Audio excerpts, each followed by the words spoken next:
Hi there, I'm Dr. Ed Neukrug, and I'm chair of the Department of Counseling and Human Services at Old Dominion University. I'm a licensed psychologist and a licensed professional counselor. And I have 12 tips for you today to talk about things that we can do during this time in our lives when we're cloistered in our houses. So I'm going to go through each of them rather quickly, but maybe some of them will be helpful to you in thinking about what you can do during these tough times. The first one is have a routine. If you're like me, you don't like to write things down and have a routine for every day. But at the same time, I do have a certain routine in my life. I know that Monday through Friday, I'm going to work pretty much from 9 to 5, sometimes a little bit later, sometimes I'll sleep a little bit later, but pretty much I know I have my work routine. And I also have my exercise routine. And so I know I want to get in a certain amount of aerobic exercise during the week, and then I like to do my Pilates, and these days I've been able to do my Pilates on YouTube. If you're not like me, if you're the type of person that needs to write things down to make sure that you're accomplishing your routine, then I really encourage you to do that. Find a journal, write down what you have to do every day, and try to stay to it as much as you can. I'm the type of person who thinks we don't always stay to our routines, but at least it gives us some kind of overall idea of what we need to do during the week. The second one is exercise. I've kind of already mentioned that, but I do think that it's important for all of us to keep up exercise, whether it's walking or some more rigorous exercise, or Pilates, whatever it is, yoga, something that gets your blood going and keeps you alert. Exercise has been shown through research to reduce anxiety and to reduce depression. So I highly recommend that everyone has some type of exercise routine. The third one is to talk with others. You know, we are social beings and we just can't be alone all the time. I have a good friend who's probably a lot more introverted than me, and he's alone a lot in his life anyway, but recently even he has been saying how bored he's been getting. So we've been trying to go on some social distancing walks, and I had him over actually last night, and we were very careful. He was wearing a mask actually while he was here, and we had pizza which we shared, and we were very careful about how we shared it, but he was able to get out and spend a little time with me. However you do it, you need to make sure that you're doing it carefully, following the procedures by the CDC, but at the same time making sure that you have some social life during these tough times. The fourth one actually is to do meditation, to pray, and to be mindful. So mindful is really focusing on something and noticing its beauty and allowing yourself to be there in the moment. We walked out here before filming, and the first thing we saw were 2 possums, and my daughters and I quickly looked at them, and we were trying to just take all this in, taking the beauty of those 2 baby possums. And then suddenly, I have this small backyard. Suddenly, one of my daughters says, "There's 2 baby doves, and they're sitting. And Hannah, can you show them the 2 baby doves over there?" It's just quite amazing. Here are these 2 baby doves. How important is it to be mindful of that gift to us, that was given to us? And so being mindful can be done in many different ways. I encourage you to go on the internet and give some different ways that you can be mindful. That helps to calm us, reduce our anxiety, and to focus a little bit more. Prayer can also be helpful. There's been some research on different types of prayer, regardless of the religion that you might adhere to. Prayer has been shown to reduce blood pressure. So I happen to be Jewish, and there's a Jewish prayer called the Shema Yisrael, Adonai Eloheinu, Adonai Echad. Saying that over and over again seems to reduce a person's blood pressure. And translated, it means, "Hear, O Israel, the Lord is our God, the Lord is one." There's one God for us. To meditate on that and to focus on that can be helpful.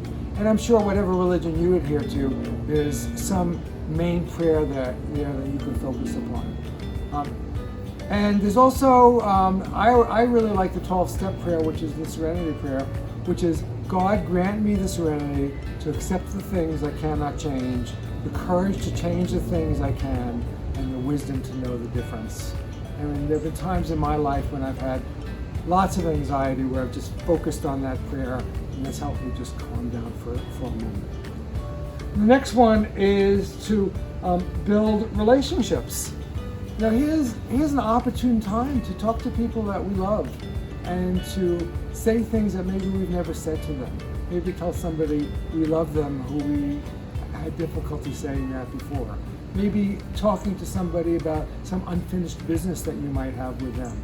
So you can clear that up so you can have a closer relationship with them. We all live with some secrets in our lives, and I believe that if we can take those secrets and work on becoming free of them in some degree, sometimes talking to a person directly, other times by talking to a therapist or close friends, it can really open ourselves up to be more genuine and real in relationships. And the next one is making amends. You know, as we're doing reflection during this time, we're going to realize that there are people that we've hurt in our lives, and we may want to tell them that we're sorry. We want to make amends to them. I think it's important, if we are going to make amends, that whatever we say to a person, we're pretty clear we're not going to hurt them in any way. So sometimes when you make amends, it helps you, but it may not be helpful to the other person. And so you need to think that through clearly. If you think saying I'm sorry to somebody will be helpful to you and that other person, I encourage you to think about doing that. This is a great time to be thinking about all these things right now. Next item is to forgive yourself. Now, if you've done some things in your lives, as we all have done, to harm somebody else in some way, and maybe it's just a little harm, a little thing you've done to somebody, something you said that was a little nasty, or maybe it was something much more traumatic. I think it's important to forgive yourself for those deeds that you've done.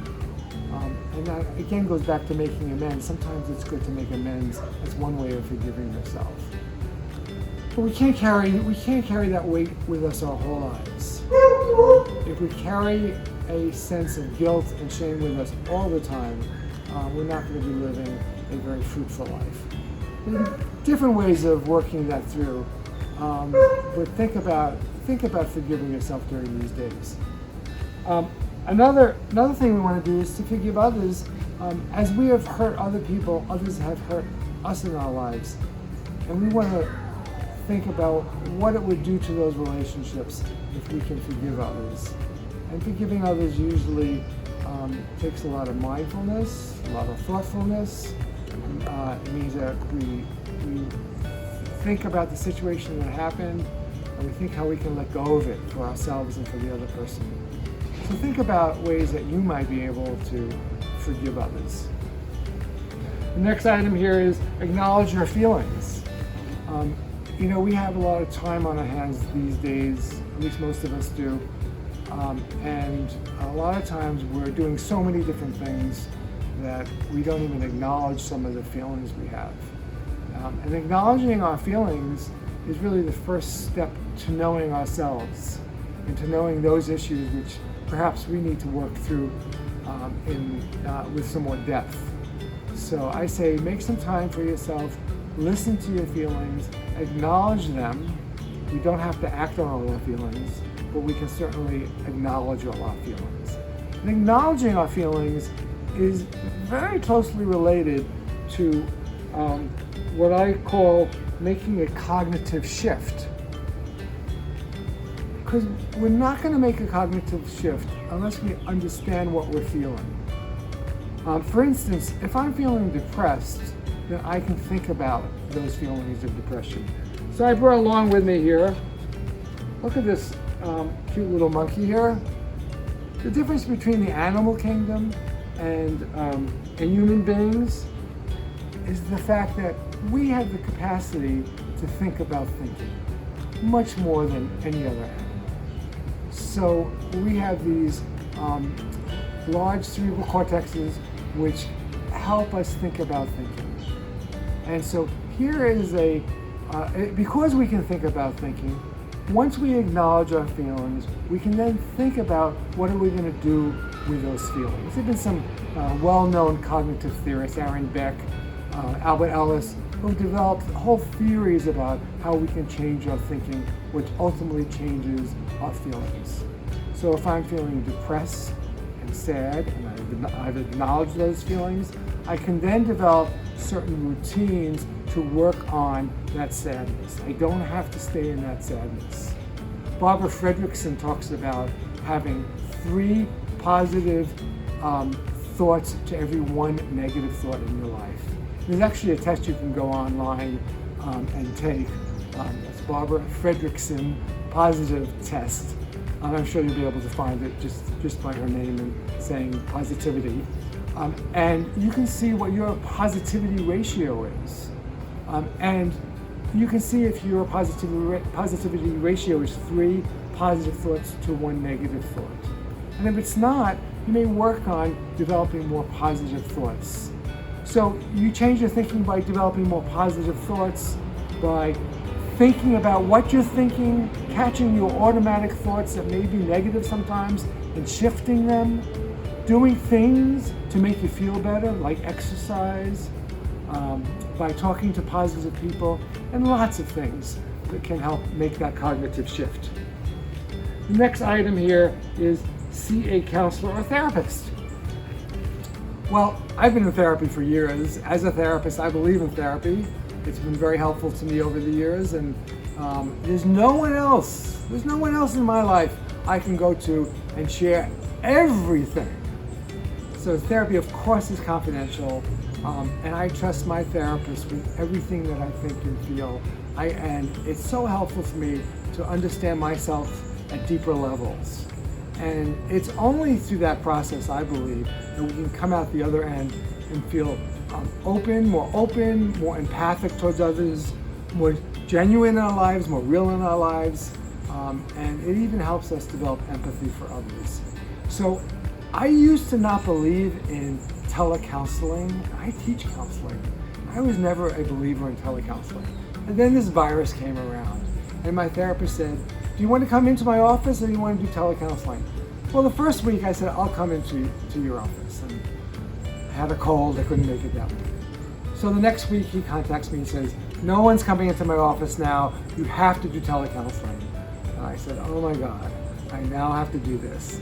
So here I am in my first telecounseling session, 5 minutes in, tears are coming down my eyes. Suddenly I realize it works. I've changed my whole outlook on telecounseling. So I encourage you to find a therapist. There are some great sites online. If you Google find a therapist, you'll find some particularly good sites where you can find therapists. They usually give descriptions of what type of therapist they are.